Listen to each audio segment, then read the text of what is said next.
اور ایک بڑا مشہور میرا کلام جو آپ نے حکم کیا ہے، میں اس کے چند اشعار پیش کر دیتا ہوں۔ بلکہ کلام میرا نہیں ہے، ایک شاعر کا ہے، لیکن میں نے اس طرح ہی ایک جگہ پڑھا تو وہ وائرل ہو گیا، تو آپ بھی وہی کہہ رہے ہیں کہ نعمت بے بدل مدینہ ہے،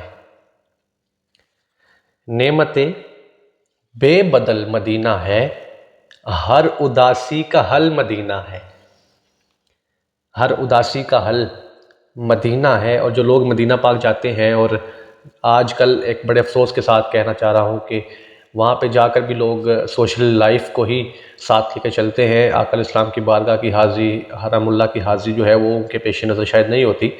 اور ان کے لیے ایک پیغام ہے، خاموش پیغام، کہ دوست یہ اہتمام عکس کشی، ارے خود سے باہر نکل مدینہ ہے، خود سے باہر نکل مدینہ ہے۔ اور خاک رخ سے ہٹانے کی سوچتا ہے، خاک رخ سے ہٹانے کی سوچتا ہے، ارے اس کو چہرے پہ مل مدینہ ہے۔